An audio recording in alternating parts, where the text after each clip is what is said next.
একজন চাঁদাবাজি করে ধরা খেলো। এখন চারিদিকে হৈ হৈ রই রই। সে হচ্ছে যে স্বরাষ্ট্র মন্ত্রণালয়ের ছাত্র প্রতিনিধি ছিল। তারপর হচ্ছে যে সে বাকছাস বাংলাদেশ গণতান্ত্রিক ছাত্র সংসদের সদস্য। তারপর হচ্ছে যে মন্ত্রণালয়ের দাপটে তারা চাঁদাবাজি করেছে। এখন সবাই বলছেন এই কথা। তো ভাই, যখন এই যে মন্ত্রণালয়গুলোতে ছাত্র প্রতিনিধি করা হয়, হ্যাঁ, তখন তো আপনারা সবাই বাহবা দিছিলেন, তখন তো আপনারা সবাই সমর্থন দিছিলেন যে হ্যাঁ, ছাত্র প্রতিনিধি করা হোক, তারা অনেক কিছু করে উল্টায় ফেলবে। হ্যাঁ, এখন দায়ভারটা আপনি কেন নেবেন না? কেন আপনার দায়ভার নাই? এখন আপনি দায়ভার দিবেন বাকচাষকে, আপনি দায়ভার দিবেন মন্ত্রণালয়কে। হ্যাঁ, আপনি একে দায়ভার দিবেন, আপনি ওকে দায়ভার দিবেন। আপনি তো তখন সমর্থন দিয়েছেন, তাহলে দায়ভার তো আপনারও আছে। আপনি কেন আপনার দায়ভার নিচ্ছেন না? এখন ধরা খেলো, এটা হচ্ছে আমাদের বাঙালির সমস্যা। এখন সে যেই দলে আছে, যার সাথে ছবি আছে, তার সব দায়ভার হয়ে গেছে। হ্যাঁ, তো যখন হয়েছে তখন কি আপনার দায়ভার ছিল না? আপনারা তো তখন কেন সমর্থন দিয়েছেন? এটা তো ভাই খুব অদ্ভুত চিন্তা। এটা খুব অদ্ভুত চিন্তা যে সে চাঁদাবাজি করবে না। এটাই হচ্ছে বরং ভুল চিন্তা। আপনি দেখেন, একটা লোক যে এখনও তার পড়াশোনা শেষ করে নাই, পড়াশোনা শেষ করলে সে চাকরির জন্য দৌড়াবে, এই করবে, সেই করবে, এখানে যাবে, সেখানে যাবে, কি হবে তার ক্যারিয়ার, কোথায় চাকরি করবে, হ্যাঁ, চাকরি করবে বা নাকি ব্যবসা করবে, হ্যাঁ, কবে প্রতিষ্ঠিত হবে, প্রতিষ্ঠিত হয়ে সংসার চালাবে। তারপর হচ্ছে যে যদি কখনো সেরকম সামর্থ্য থাকে, লাখপতি কোটিপতি হবে। অনেক সময়ের ব্যাপার, অনেক স্ট্রাগলের ব্যাপার।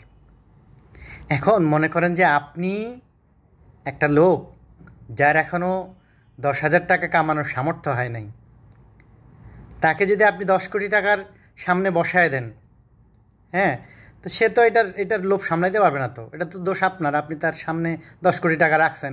এখন আপনি আবার বলতেছেন উল্টা কথা। আপনি আদর্শের কথা বলবেন, আপনি সততার কথা বলবেন, এইসব ফালতু কথা বললেন না ভাই। যার 10,000 টাকা কামানোর ক্ষমতা নাই, তার সামনে 10 কোটি টাকা থাকলে সততা, আদর্শ এগুলো থাকে না। হ্যাঁ, এখন আমার যদি মনে করেন যে 10 লাখ টাকা কামানোর ক্ষমতা আছে বা 10 কোটি টাকা কামানোর ক্ষমতা আছে, আমার সামনে যদি আপনি 10,000 কোটি টাকা রেখে দেন, হ্যাঁ, আমিও তো সৎ থাকতে পারবো কি না এটার বিশ্বাস নাই। হ্যাঁ, এইসব এইসব ফালতু চিন্তা বাদ দেন। প্রত্যেকটা মন্ত্রণালয়ে যতগুলো মনে করেন ছাত্র প্রতিনিধি দেওয়া হয়েছে, বেশিরভাগই সমস্যাগ্রস্ত। তা এখন আপনি সমস্যাগ্রস্ত দেশ, সমস্যাগ্রস্ত রাজনীতি, সব কিছুকে ঠিক করার জন্য আপনি এই বন্দোবস্ত তৈরি করছেন। তা আপনি একটা সমস্যাগ্রস্ত বন্দোবস্তকে ঠিক করার জন্য আরেকটা সমস্যাগ্রস্ত বন্দোবস্ত আপনি তৈরি করতেছেন, তাহলে আপনি সমস্যা দূর হবে কীভাবে? সমস্যা তো আগে বাড়তেছে। আগে দেখতাম যে মনে করেন যে ছাত্র অবস্থায় মানুষের পিছনে দৌড়াইতো, নেতাদের পিছনে, ছাত্র নেতাদের পিছনে, হ্যাঁ, এই জায়গায় যাইতো, মিটিং করতো, বিরিয়ানি খাইতো, সিঙ্গারা খাইতো। হ্যাঁ, তারপরে মনে করেন জনে জনে দৌড়াইতো, 5 বছর 10 বছর রাজনীতি করতো।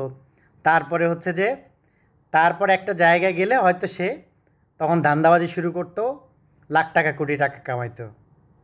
আর এখন তো ভাই ওই পরিশ্রমটা তার করতে হইতেছে না, ওই কষ্টও করতে হইতেছে না, ওই কারোর পিছনেও দৌড়াইতে হইতেছে না। সে 2 দিনে মনে করেন কোটি টাকা কামায় ফেলছে। এটা তো আরও বড় মডেল হয়ে দাঁড়াবে। ভাই, লাইফ তো এত সহজ না, স্ট্রাগল আছে। আপনি টাকা পয়সার কথা বাদ দেন, যে কোনো একটা পজিশান, যে কোনো একটা মানুষ যদি একটা মন্ত্রণালয়ের, হ্যাঁ, একটা মন্ত্রী হইতে যায়, হ্যাঁ, বা একটা কমিশনে যায়, হ্যাঁ, তার তো যোগ্যতা লাগে ভাই। ওই যোগ্যতাটা তো অনেক স্ট্রাগল করে যাইতে হয়। হ্যাঁ, আপনি আওয়ামী লীগ বলেন, বিএনপি বলেন বা জামাত বলেন, মন্ত্রী হয়ে গেছে একদিনে হয়ে যায় নাই তো ভাই। তারও রাজনীতিক অনেক স্ট্রাগল আছে, অনেক হিস্ট্রি আছে, ভালো মন্দ সব মিলায় সে বছরের পর বছর কষ্ট করে, স্ট্রাগল করে, হ্যাঁ, ওই নেতার পিছনে দৌড়াইয়া ধান্দাবাজি করে অনেক কিছু সে করছে। করার পর সে একটা সময় হয়তো 1 যুগ 2 যুগ পরে গিয়ে সে মন্ত্রী হয়েছে। এখন আপনি যদি এই সব বাদ দিয়ে একটা লোককে রাস্তা থেকে ধরেই না আপনি যদি মন্ত্রী বানাই দেন, ও তো ও তো ও তো অটো স্বৈরাচার হয়ে যাবে। অটো পাস যেরকম না, সেরকম হচ্ছে অটো স্বৈরাচার। আপনি একটা সরকার, আপনি যদি বলেন যে আগের সরকার, তো একটা সরকার বা একটা মনে করেন যে কোনো একটা সরকার প্রধান বা একটা দল স্বৈরাচার হইতে কিন্তু সময় লাগে। 5 বছর 10 বছর ক্ষমতায় থাকে, ক্ষমতা মনে করেন যে প্রথমে সুন্দরভাবে ক্ষমতায় আসে, 1 দিন 2 দিন 3 দিন 4 দিন, 1 বছর 2 বছর 3 বছর 5 বছর 10 বছর ক্ষমতা আস্তে আস্তে ক্ষমতাটা পুঞ্জীবিত হইতে হইতে যখন তার মনে হয় যে আমি এখন থাকতে পারবো জোর করে, তখনই সে স্বৈরাচার হয়। হ্যাঁ, সেটা হইতেও কিন্তু সময় লাগে। আর আপনারা মনে করেন যে ভাই অটো স্বৈরাচার হয়ে গেছে আর কি, অটো পাসের মতো। এইভাবে দেশ ঠিক করবেন না, এইভাবে জীবনও ঠিক হবে না, দেশ বরং আরও খারাপ হবে। হ্যাঁ, এই আইডিয়াটা ছিল একটা বাজে আইডিয়া। এখন যারা যারা এগুলোর পিছনে রসদ জোগাইছে, তারা কিন্তু এখন এগুলোর বিরুদ্ধে কথা বলতেছে, উল্টা কথা বলছে। উল্টা কথা বলছে কেন? কারণ সে অন্য দলের। যদি নিজের দলের হইতো তাহলে কিন্তু আর বলতো না। তো এই হলো আমাদের জঘন্য মানসিকতা। ভাই, পৃথিবীতে যা কিছু হয় সঠিক রাস্তায় সঠিকভাবেই হয়, ঠিক আছে? মানুষ ভাই একদিনে রকেট বানায় ফেলতে পারবে না চাইলে, সে যত বড় মেধাবী হোক না কেন। সব কিছুর একটা প্রসিডিওর আছে, সময় আছে। ভাই আমাদের হাতে আমরা স্মার্টফোন চালাই, এটা একদিনে চলে আসে নাই। সেই আপনার হলো ঘড়ি ক্যালকুলেটর থেকে শুরু করে আস্তে আস্তে আস্তে আস্তে আস্তে আস্তে ইমপ্রুভ হইতে হইতে হাজার হাজার মানুষ এগুলোর পিছনে শ্রম পরিশ্রম মেধা দেওয়ার পরে হচ্ছে যে এই জায়গায় আসছে। একদিনে আসে নাই, একদিনেই আসে নাই। একদিনে হচ্ছে ইলন মাস্কও একদিনে ইলন মাস্ক হয়ে যায় নাই, আপনার হলো জুকারবার্গও একদিনে জুকারবার্গ হয়ে যায় নাই। এগুলো হইতে সময় লাগে। এখন আপনি যদি মনে করেন যে একজনকে রাস্তা থেকে তুললেই না ফেসবুকের সিইও বানায় দেন, দেখবেন যে 2 দিন পরে ফেসবুকই থাকবে না।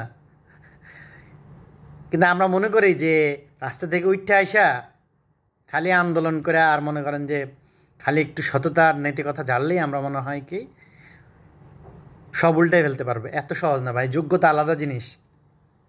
মানুষের যোগ্যতা হইতে সময় লাগে, যোগ্যতা সময়ের ব্যাপার। যোগ্যতা হইতে যদি সময় না লাগতো, আমরা বাচ্চা কাচ্চা হইলে স্কুলে পাঠাইতাম না। 1 2 3 4 5 6 এভাবে। আপনার মনে করেন এসসি এইচএসসি ইন্টারমিডিয়েট, তারপরে গ্র্যাজুয়েশান পোস্ট গ্র্যাজুয়েশান, এত কিছু করাইতাম না আমরা ভাই। জন্ম থেকে ওই মনে করেন যে মন্ত্রীর পদে বসায় দিতাম। এত সহজ যদি পৃথিবীতে হইতো যোগ্যতা অর্জন করা, এত সহজ না। কোনো কাজ করার যোগ্যতা অর্জন করতে অনেক সময় লাগে। খালি আন্দোলন করলেই যে আপনি যোগ্য হয়ে যাবেন, এটা কিন্তু ভুল ধারণা। ভুল ধারণা ছিল। তো এই ধারণা হয়তো এখন তো 1 বছর হয়ে গেছে, মানুষ বুঝতে পারবে আস্তে আস্তে। তো পার্থক্য এটাই যে মূর্খরা হচ্ছে যে সব শেষ হয়ে যাওয়ার পরে বোঝে আর কি। আর যারা বুদ্ধিমান ওরা আগে থেকেই, হয়তো মানুষ শতভাগ বুঝতে পারে না, কিন্তু আঁচ করতে পারে বা ধারণা করতে পারে এইভাবে করলে এইভাবে হবে। আর মূর্খরা হইলো সব শেষ হয়ে গেলে তারপরে বুঝে। দেশ আমরা সবাই পরিবর্তন চাই, আমরা চাই দেশটা সুন্দর হোক। তবে অবশ্যই আপনাকে সঠিক রাস্তায় যাইতে হবে। ভুল রাস্তায় কোনো কিছু হয় না পৃথিবীতে, এত সহজ না।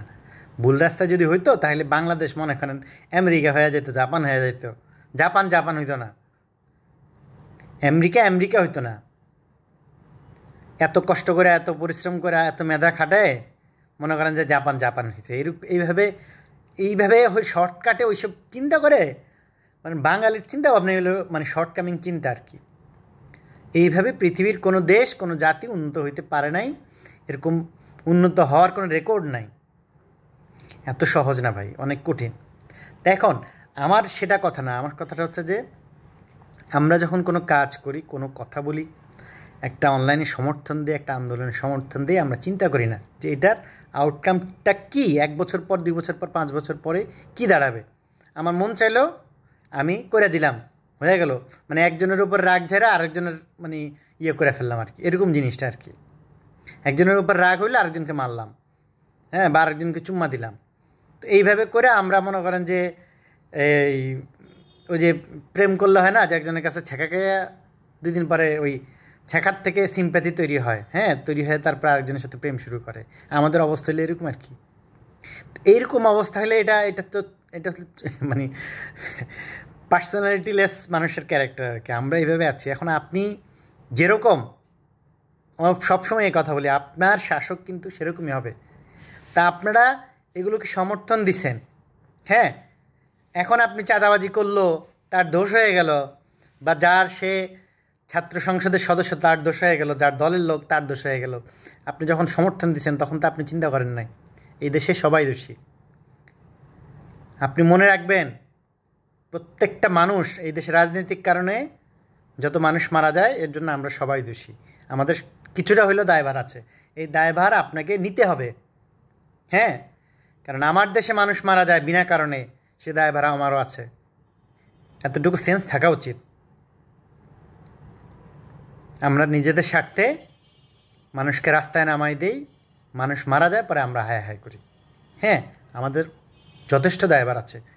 আমি কারো নির্দিষ্ট কথা বলবো না, সব পক্ষেরই বাংলাদেশের মানুষ হিসেবে আমাদের সবার যে আচরণ, আমাদের দায়ভার আছে, হ্যাঁ। খালি হয়ে যাওয়ার পরে দোষ দিয়ে লাভ নাই। যেই ছেলে নষ্ট হয়ে গেছে, নষ্ট হওয়ার পরে আপনি দোষ দিয়ে কিছু করতে পারবেন না। নষ্ট হওয়ার আগেই ঠিক করতে হবে। নষ্ট হওয়ার আগেই আপনাকে চিন্তা করতে হবে, সঠিক চিন্তা। আমরা সঠিক চিন্তাটা করি না। আমরা মুখে বলি যে আমরা উন্নতি চাই, আমরা ভালো দেশ চাই, সুন্দর দেশ চাই, কিন্তু আমাদের আচার আচরণে, মুখে না, আচার আচরণে দেখবেন যে আপনি, আমাদের এটা ফুটে ওঠে যে আসলে আমরা সুন্দর দেশ চাই না, আমরা ভালো দেশ চাই না, আমরা সঠিক রাস্তায় এগোতে চাই না। এখন আপনি যদি ভালো দেশ, সুন্দর দেশ চান, আপনাকে অবশ্যই সঠিক রাস্তায় সঠিকভাবে চিন্তা করতে হবে, এবং ধৈর্য লাগবে, সময় লাগবে ভাই, সময় লাগবে। একদিনে হয়ে যায় না। বারবার একই কথা বলতেছি, একদিনে জাপান হয়ে যায় না, আমেরিকা হয়ে যায় না। আপনাকে আপনার দক্ষতা, সক্ষমতা, ধৈর্য, শক্তি, যোগ্যতা এগুলো দিয়ে আগায় যেতে হবে, তাহলে আপনি পারবেন। শর্টকাট, অটোপাস, অটোমন্ত্রী, হ্যাঁ, এই চিন্তাগুলো মাথা থেকে ঝেড়ে ফেলতে হবে যদি আপনি আপনার ভালো চান। আর বারবার একই কথা বলি যে দেশের যে কোনো সমস্যায় নিম্নবিত্ত এবং মধ্যবিত্ত লোকজন বেশি ভোগে, উচ্চবিত্তরা ভোগে না। এই জন্য নিম্নবিত্ত এবং মধ্যবিত্ত লোককেই কিন্তু ভাবতে হবে যে আপনার উত্তরণের উপায় কী, আপনার সঠিক রাস্তা কী। আমরা সঠিক রাস্তা না দেখে আমরা খালি হাইপ উঠাই দিয়ে এই করি সেই করি, পরে একটা ঘটে গেলে আমরা আবার আরেকজনের দোষ দিতে থাকি। এটা করা যাবে না ভাই। সবাই আমাদের দায়ভার সবার আছে। আমরা প্রত্যেকে এক একজন নাগরিক এই দেশের।